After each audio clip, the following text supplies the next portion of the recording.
Muy buen día, bienvenidos a estas cápsulas de Esa Noche Presenta TV, transmitiéndose desde Guadalajara, Jalisco. Su servidor Gerardo Sandoval, a nombre del grupo Esa Noche, les agradece el favor de su sintonía. El día de hoy, como es costumbre, me acompaña y me hace el honor mi hermano, compañero del grupo, el escritor Antonio S. Almeida. Bienvenido, Antonio.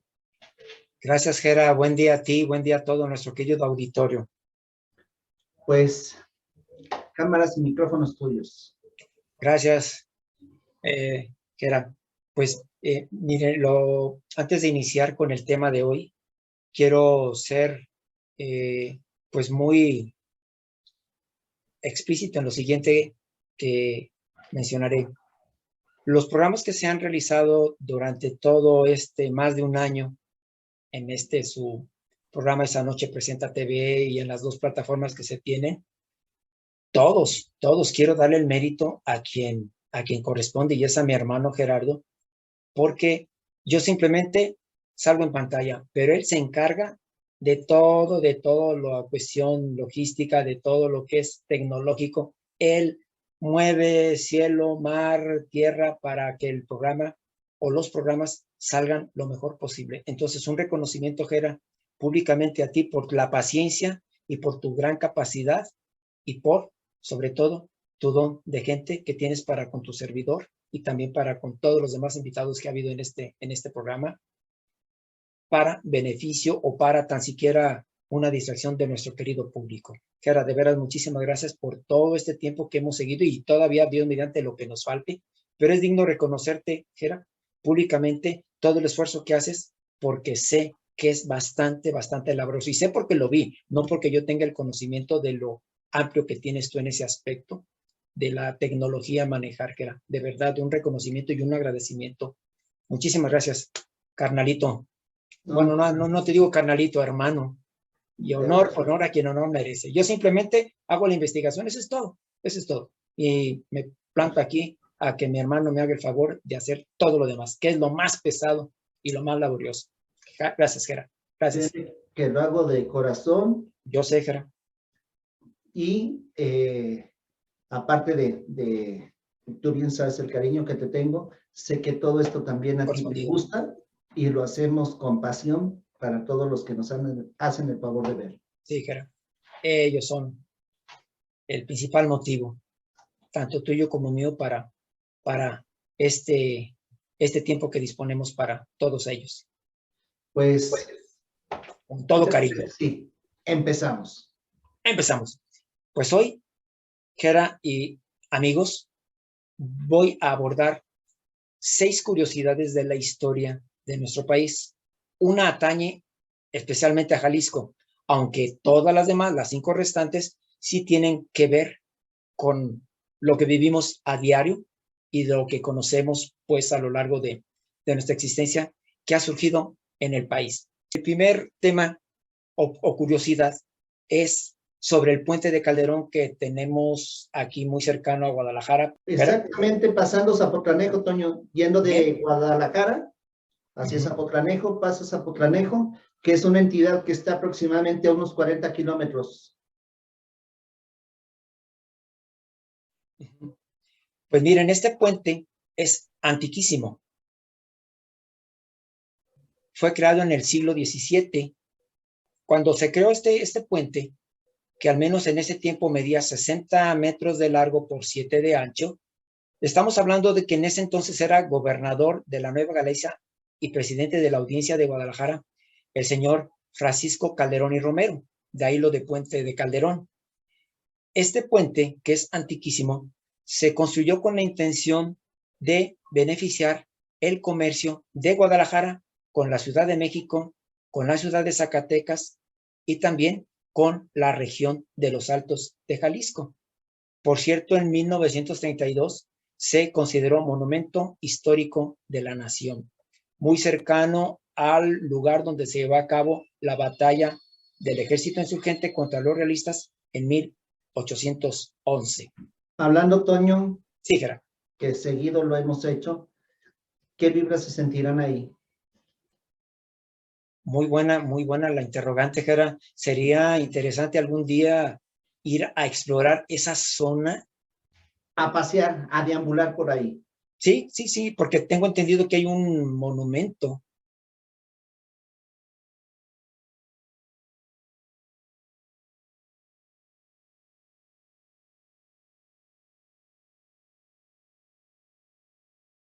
En honor a esa batalla que, por cierto, lamentablemente se perdió.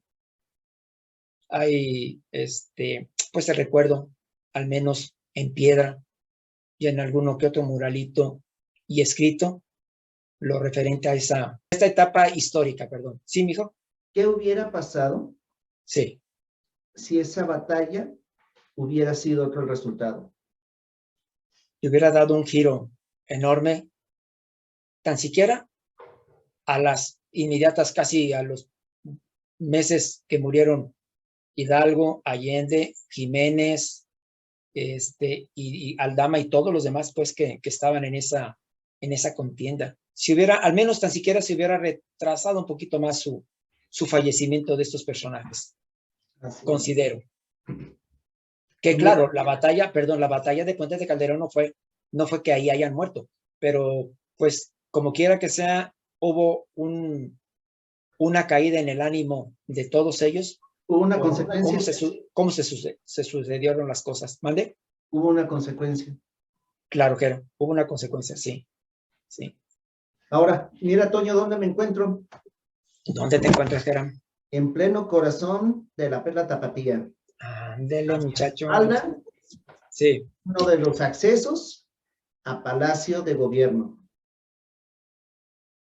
Bonita puerta. Muy bonita. Para quien no sabe, que no ha visto programas anteriores, justo aquí a mis espaldas se encuentra lo que fuese el primer Palacio Nacional de esta hermosa República Mexicana. Y como tú bien lo has dicho, ha sido Palacio Nacional en 2 ocasiones. Con Hidalgo y con Juárez. 2. Bueno, ahorita estás hablando de uno que perdió la batalla ahí en el Puente de Calderón. La verdad que quien no conoce la historia de este hermoso país, todo lo que se está perdiendo. Comparto contigo esa idea, Gerard. Comparto. Porque así, pues comprenderíamos más la situación actual del país, la situación que ha prevalecido desde hace años en este territorio. Pues somos consecuencia de la historia, de una u de otra manera, somos consecuencia de la historia. Así es. Y bueno, pues como dice el dicho, quien no conoce la historia está condenado a repetirla. Y obviamente a repetir sobre todo los errores, que eso es lo lamentable.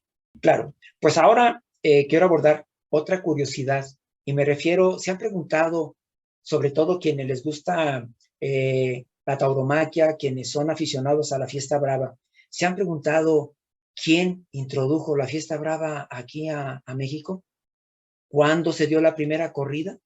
Bueno, pues el personaje que introdujo la fiesta brava aquí al actual México fue ni más ni menos que Hernán Cortés. Él era aficionado de hueso colorado, como decimos aquí en México, a ese tipo de espectáculo. Y él fue quien en el año 1526 realiza la primera corrida de toros. Si ustedes gustan, de una manera un tanto informal, pero pues dándose gusto y aprovechando que ya la conquista ya había quedado consumada, pues se da la primera corrida de toros en lo que hoy es allá México y parte de Coyoacán por ese rumbo. Pero se instituye 3 años después ya como, se oficializa ya como la fiesta brava, este espectáculo. ¿Quién fue el que influyó para ello? Pues obviamente que quien la trajo, que fue Hernán Cortés. Y esa fiesta brava se dio el 13 de agosto de 1529 a propósito de la fiesta de San Hipólito, que era uno de los santos que veneraban sobremanera a los españoles.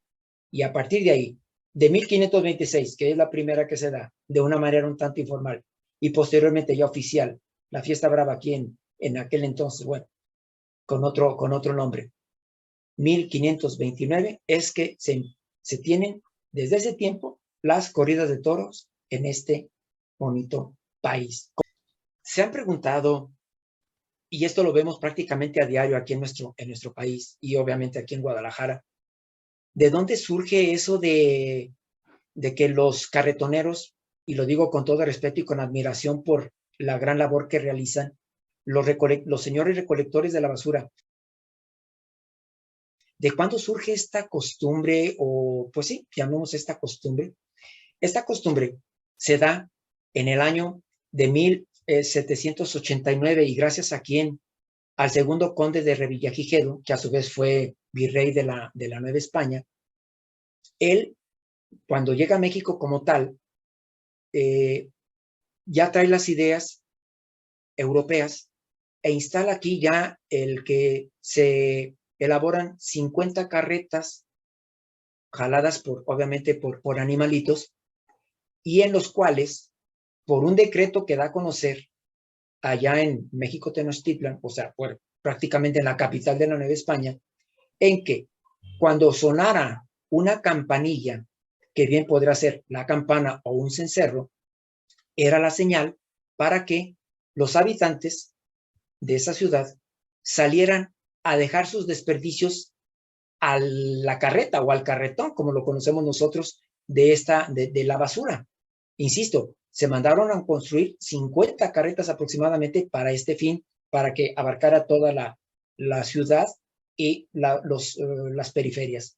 Bueno, durante el día, Jera y amigos, se recolectaban pues los residuos de comida, los residuos que eran realmente pocos en comparación de los residuos que desechamos todos los días, con plásticos, cartones, vidrios. En ese entonces también se llevaban cerámica que se rompía, amén de otras cosas que ya no eran utilizables para la población de aquel lugar. Pero por las noches pasaba algo relevante. Esas mismas carretas recolectoras volvían a ser la misma tónica. Sonaba nuevamente la campanilla, insisto, campana o cencerro, y ahora las personas tenían que sacar los residuos que se encontraban en las basinicas o en los bacines. Ya se han de imaginar qué era lo que iba ahí. Voy a ser claro, orina y excremento. Eso era lo que se encargaba, pero por parte de noche de recolectarlo. ¿Por qué? Se preguntarán. Lamentablemente, se tenía la costumbre en la Nueva España, amén de otras poblaciones de aquí, de toda la Nueva España, pero específicamente hablo de la capital de la Nueva España, tenían la costumbre de que prácticamente a cualquier hora del día los desechos humanos eran echados a la calle. El clásico aguas, sobre todo cuando iban, pues ya se han de imaginar qué. Entonces, por eso Juan Vicente Güemes Pacheco ordena que esos residuos fueran depositados ya. Para eso se mandaron construir esas carretas, para que la gente ya no tuviera esa acción desagradable y antihigiénica, que a su vez pues ocasionó muchísimas enfermedades. Entonces, so pena de castigo, sobre todo el castigo era multa, claro, y a lo más podía llegar a que fueran pues recluidos en una prisión. Eso sucedió, estoy hablando de 1789. Lamentablemente, al correr de los siglos, esa costumbre siguió aquí, prácticamente en la mayoría de la Nueva España. Y ya después, una vez independizado México, también siguieron con esas costumbres y alguna vez lo abordaremos, Jera y amigos, porque aquí en Guadalajara todavía hay fotografías de cómo las calles tenían inclinación hacia el centro de la misma. ¿Por qué? Para que esa inclinación que tenían, por ahí se arrojaban los desechos, se iban circulando por gravedad y por la inclinación que tenía la calle, para después ir a un río, lamentablemente. Al menos hay fotografías, insisto, de la ciudad de Guadalajara con esas características. Entonces, eso surge a partir de 1789. Así es de que mañana o el día que les que gusten, cuando escuchen el cencerro o la campana de los señores recolectores de basura, vean cuántos años tiene esta buena costumbre de la recolección pública de la basura. Ya no se da obviamente lo de los desperdicios humanos en la noche porque pues ya hay drenaje, por fortuna.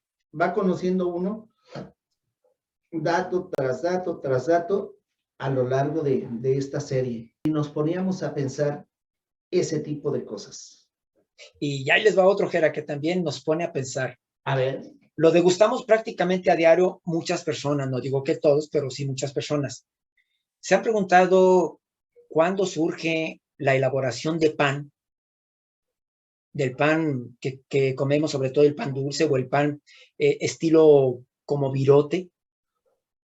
¿A partir de cuándo se da o cómo se da? Bueno, han de recordar que ya en México, pues lo que se utilizaba bastante y era prácticamente, me atrevo a decir de forma exclusiva, el maíz para hacer o pan o tortilla o tamales o todas las presentaciones que tiene los derivados del maíz, pero no se hacían de trigo. Los españoles eran muy dados a comer y los europeos por consiguiente pan de trigo, cosa que no se daba aquí en México Tenochtitlan, que un día uno de los personas que venían, uno de los guerreros que venían con Hernán Cortés, que por cierto en su tiempo fue un negro esclavo de nombre Juan Garrido. Él, por azares del destino, le corresponde viajar con Hernán Cortés desde 1519. Y a él también, por cierto, le toca ver toda desde que llegaron aquí a estas tierras, le tocó ver todo eso. Bueno, este señor Juan Garrido, y una vez que deja de ser esclavo, pues ya se va a los viajes con Hernán Cortés como guerrero. Y resulta que Hernán Cortés le encomienda, una vez que concluye la conquista, le encomienda el que limpie unos sacos con granos. Esos granos habían llegado de Veracruz. Obviamente venían de Europa y luego a veces hacían escala un tiempecito ahí en Cuba y posteriormente llegaban a Veracruz y ya de Veracruz los ingresaban al interior del territorio de el actual México y pues obviamente al primer lugar al que llegaban por orden obvia de Hernán Cortés era pues a México Tenochtitlan. Y él le encomienda a Juan Garrido que limpie esos costales, las semillas que trae, los granos.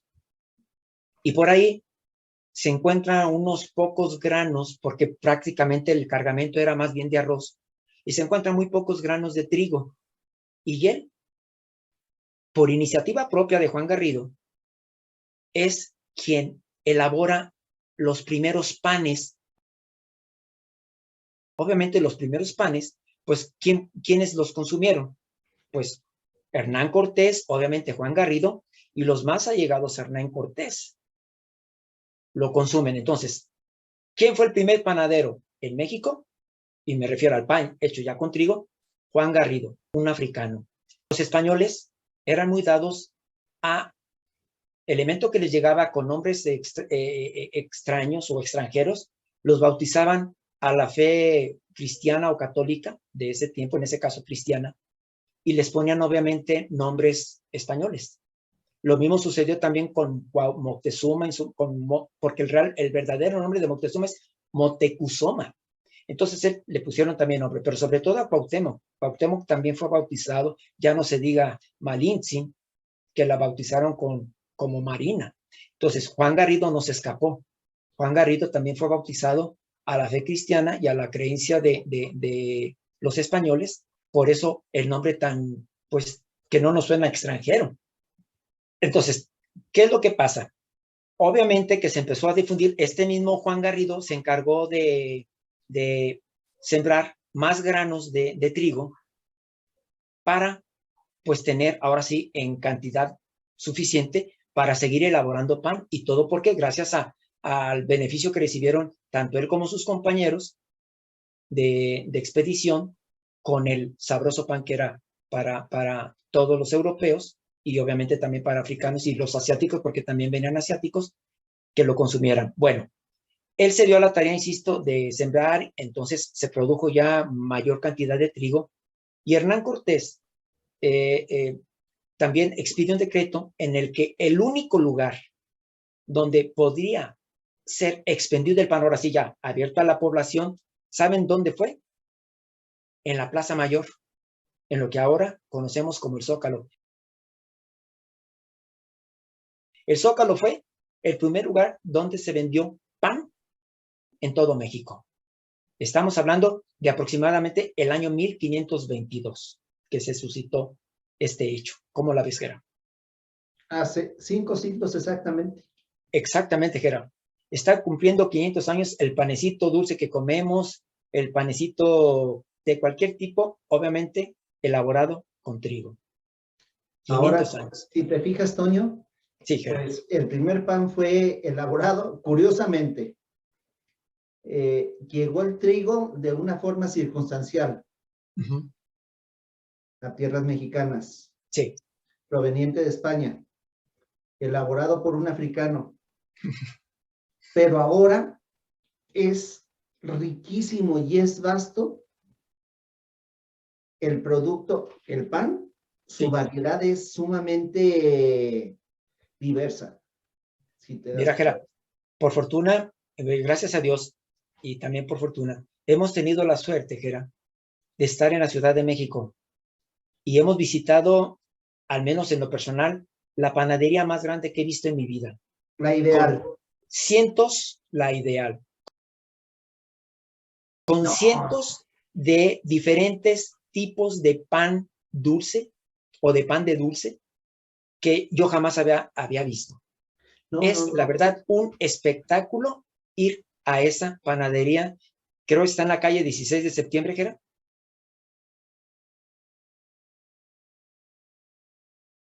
Exactamente. En la zona, en el centro histórico de la Ciudad de México. Si algún día.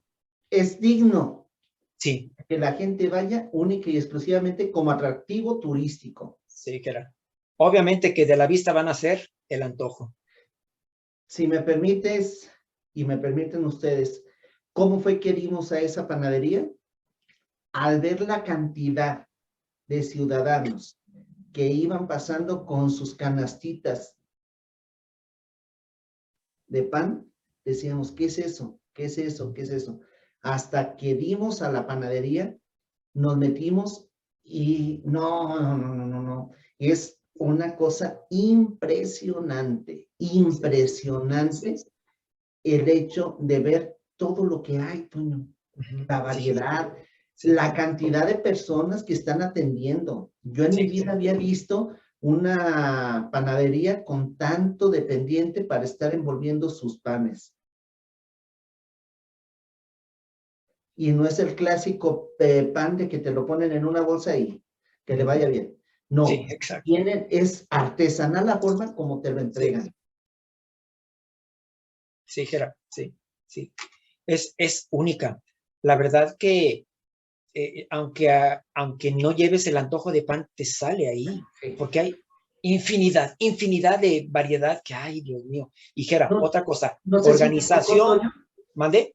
No sé si te tocó el hecho de que si tú traes la idea de comprar o comerte un pan, al ver la variedad, llegas a un conflicto emocional de no saber cuál escoger.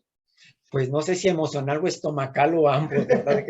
Porque sí, es de verdad, les recomendamos que asistan. Pregunten simplemente cuando vayan a la Ciudad de México, al Centro Histórico, ¿dónde queda la panadería? La Ideal. Y se van a llevar una sorpresa porque, decía Gera, ¿qué organización tienen? ¿Qué limpieza? ¿Qué acomodo? No. Es un espectáculo ir a ese. Es un atractivo turístico, pues. Sí. Y como bien dices, ¿cómo lo envuelven? Porque afuera no parece que lleves un pan. No. Solamente los que viven allá y que saben que ese envoltorio que hacen así en forma piramidal es pan lo que llevan en el interior. Si me permiten, voy a poner unas ilustraciones de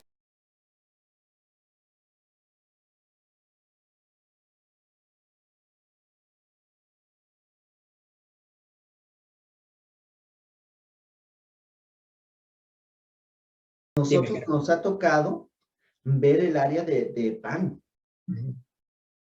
pero el área de pasteles que también es impresionante. Impresionante. En la parte superior. Exactamente.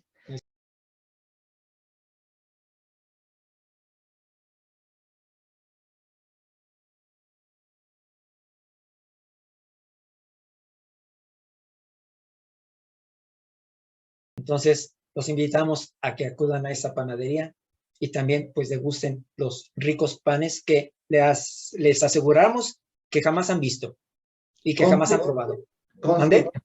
Conste que no llevamos patrocinio, ¿eh? Exactamente, sí. Simplemente llevamos el buen gusto por el pan dulce. Eso es. Y virote también, que era. Y el reconocimiento a esta gran empresa. Sí, que era. Sí, reconocimiento, sí, reconocimiento público, porque la verdad enaltece al panadero mexicano. Sí, Gera. Pues, ¿qué te parece si nos vamos a otro dato más, Gera? Adelante. Bien, se han preguntado a partir de cuándo surge el taco de carnitas, y me refiero a carne de puerco. Porque obviamente los pueblos prehispánicos, sobre todo los que sí elaboraban y consumían la tortilla, pues sí se hacían sus tacos. Eso es lógico, pero no hacían tacos de carnitas. ¿Por qué? Porque no se conocía en estas tierras, hasta antes de la llegada de los españoles, la carne, o más bien dicho, el cerdo. Por consiguiente, no se conocía ni se consumía, por ende y por lógica, la carne de este animalito. Bueno, pues resulta, amigos y Gera, que cuando se lleva a cabo ya la consumación ahora sí ya prácticamente la conquista, estamos hablando de entre finales de agosto, que es este hecho que les voy a mencionar, y principios de septiembre, Hernán Cortés en Coyoacán reciben también un cargamento de puerquitos, de cerditos, y para celebrar el triunfo sobre los mexicas es que lamentablemente ya no tenían trigo, obviamente. Entonces, lo único que tenían era maíz. Entonces, piden a las damas que quedaron con vida, por fortuna, que les prepararan unas tortillas, y obviamente ellos, a sabiendas de lo sabroso que es, pues mataron los cerdos, los prepararon, los cocinaron, y fue como surge el taco de carnita de cerdo. Estoy hablando de 1521, entre finales de agosto y principios de septiembre, y se da en Coyoacán, cercano ahí pues prácticamente pegadito a la Ciudad de México. Y a partir de ese entonces, estamos hablando de 1521, que ya hace nada más y nada menos que 501 años, es que en México se comen tacos de carnitas. Otro dato también relevante e impresionante y curioso, Gera. 501 años. 501 años, exactamente, Gera. De hecho, apenas se van a cumplir. Sí, se van a cumplir ahora, exactamente 500 años y fracción. Sí. Acabas de hablar de un lugar hermoso, Coyoacán. Volvemos a las vibras, Toño. Sí. Se sienten unas vibras muy particulares. Sí. Y por fortuna, no desagradables. Y vaya que ha habido sucesos truculentos en Coyoacán. Pero si te fijas, es una sensación muy especial deambular por todo esa zona. Sí, Gera. Sí. Y fíjate, Gera, a veces el hecho ya de tener la información de lo que se vivió ahí, como que eso sube la intensidad de la sensación, o agradable o desagradable, según se vea, porque precisamente en Coyoacán hay un espacio frente al kiosco donde se supone que a Cuauhtémoc le quemaron pies y manos, porque no nada más fueron pies y manos, y no en brasas, sino con aceite hirviendo. Y fue ahí precisamente en Coyoacán. Por eso te digo que dependiendo al lugar que vayas, será el tipo de sensación o de vibra que te dé por el antecedente histórico que se tiene. Sí. Y por cierto, Jera, me comentaste que allá en Coyoacán se venden unas tostadas riquísimas. En el mercado tradicional ahí en Coyoacán, cerca de ahí de lo que viene siendo el mero centro de Coyoacán, donde está la fuente con los coyotes. También puedes encontrar los famosos esquites, los churros.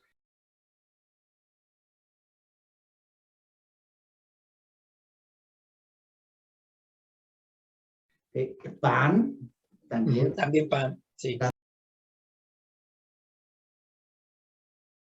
Entonces es muy bonito. Y esas tostadas, volvemos.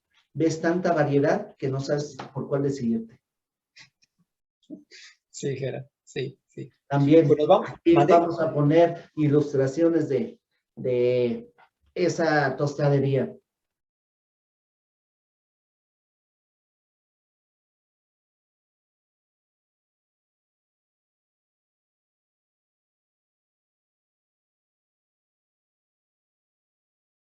Si te fijas, casi siempre predomina el platicar de vibras, personajes, sucesos y comida. Pues curioso, Jera, porque la siguiente curiosidad que tengo planeado ya compartir, más aparte la extra, también se refiere a comida. Y ahí va. Miren, voy a hablar ahora de la siguiente curiosidad y me voy a ir al año 1843 con un personaje que pues, quizá algunos lo conozcan o tan siquiera hayan oído hablar de él o tan siquiera conozcan la calle. Me refiero al escritor, periodista y político Manuel Paino. Él todos los días tenía que llevar a cabo la escritura de un artículo para que saliera en periódicos. Y un día no encontraba qué escribir. Ya habían pasado horas y no encontraba nada. Ya estaba hasta desesperado Manuel Paino. Cuando transita por la calle de Plateros, que actualmente es la calle Madero, y ahí, en un café, por cierto, el nombre Café Paoli, están anunciando algo con bombo y platillo, como una novedad. Y a él le llamó la atención porque decía que estaba acompañado con papas y con frijoles, pero pues ignoro si Manuel Paino sabía inglés o no, pero él fue lo que vio y le llamó poderosamente la atención este nombre. Él, curiosamente, se mete a ver de qué se trata ese platillo que están dando a conocer como una primicia en esta cafetería y lo degusta. Fue de su agrado, por cierto. ¿Y sabes qué platillo es, Jera y amigos? Bueno, para quienes saben inglés, pues fácil, lo van a relacionar. Pues es el famoso bistec. A partir de 1843, al menos en la Ciudad de México, se da a conocer ese platillo. Si te fijas, es tan común llegar a la carnicería. Oiga, me da, por favor, medio kilo de bistec de res. Pues que peinecillo, que delmillo, que aguayón. Y surge de ese entonces, Jera y amigos. Calle Madero. Calle Madero, Jera. Calle Madero. ¿Habrá alguna calle a lo largo y ancho, de frontera a frontera, de costa a costa, que tenga la historia tan vasta que tiene esta calle?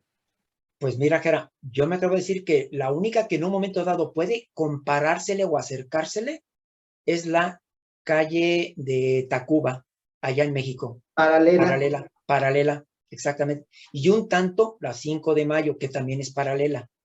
Es Pegaditas prácticamente las tres. Madero y luego hacia el norte. Madero, y luego le sigue 5 de mayo y luego Tacuba, si no estoy desorientado. Pues esa calle de Tacuba, Jera, también tiene muchísima historia, que cuando gustes o nos hagan petición nuestros amigos, la podemos abordar porque también está llena de historia. Pero esta de Madero, como bien dices, Jera, tiene un punto especial en toda la nación. Fíjate, Toño, Cuando me toca salir de vacaciones a Puerto Vallarta, me encanta estar caminando por el malecón. Sí. Cuando me toca ir a la Ciudad de México, me encanta deambular por la calle Madero. Y para mí, un acierto el que la hayan hecho peatonal. Sí, Gerard. Sí. Pues, Gerard, el siguiente dato que, como dicen, me lo saco de la manga del saco, pero surge a raíz de tu comentario. Precisamente han oído hablar, y probablemente muchos, y ojalá hayan probado el sabrosísimo caldo tlalpeño. Bueno, pues el caldo tlalpeño, ¿cómo surge? Ahí les va. El clásico ajonjolí de todos los moles.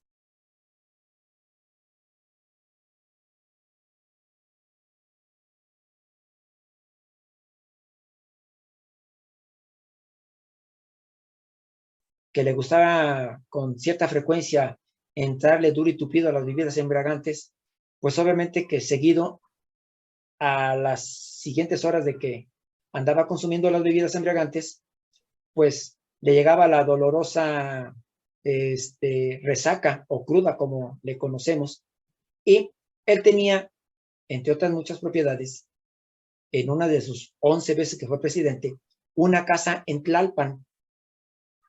Allá se iba a descansar.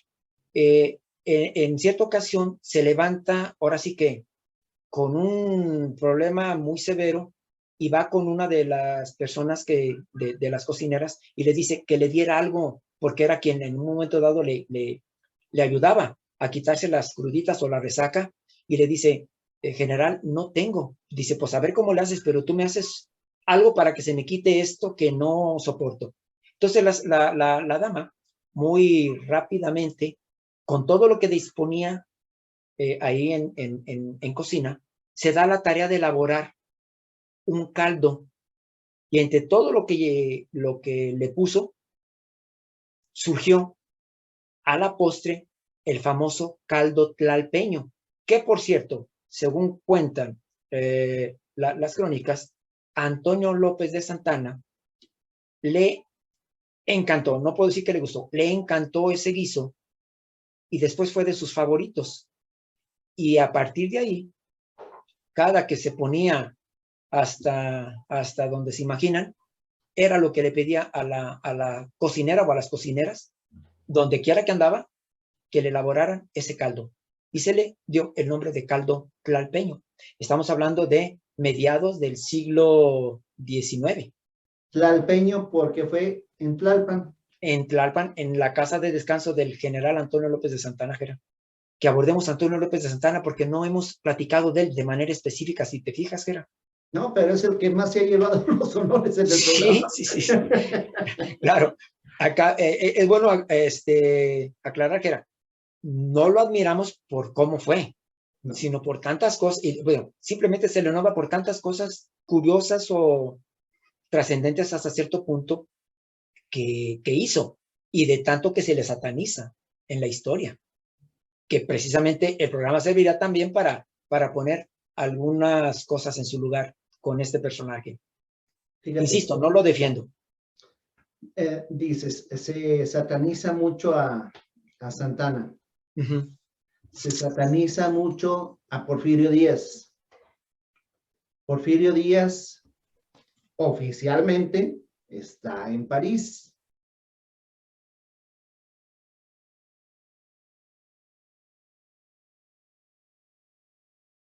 Y Santana está realmente en un lugar de veneración a nivel nacional e internacional. Sí, Gerard. Sí. En el Cerrito del Tepeyac, donde está la famosa y querida Villa de Guadalupe.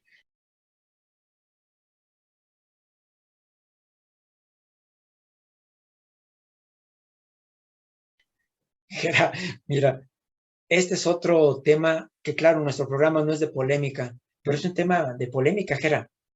¿Por qué están en contra tantísimas personas, inclusive historiadores e investigadores, de que se traigan los restos de Porfirio Díaz, cuando aquí tenemos restos de presidentes que han valido 7 Sí. Por no decir lo demás, a grandes rasgos esto es lo que se quiso compartir el día de hoy, que ojalá sea del agrado de todo nuestro querido auditorio. Fíjate, gracias, Toño, por el conocimiento que nos compartes. Y ve, ahora sí, nadie pasó y sí nos respetaron el espacio, Sí. porque ha Oye, habido Gera, opciones que no nos dejan. Oye, Gera, nada más me permites hacer un comentario. Dime. El decir conocimiento se me hace muy suntuoso. Simplemente investigación, Gera. Bueno, Investigación para todos nuestros queridos amigos pues y gracias, amigas. Toño, por la investigación que haces y nos compartes. Estoy para servirles, Gera, de manera sincera. Pues muchísimas gracias a ustedes por el favor de su atención y nos vemos la próxima. Hasta luego. Lo mejor de la vida para ustedes y sus familias. Gracias, mijo. Gracias por brother. toda tu paciencia, tu tiempo y tu dedicación. Gracias. Muchas gracias. Seguimos adelante. Adelante. Dios mediante.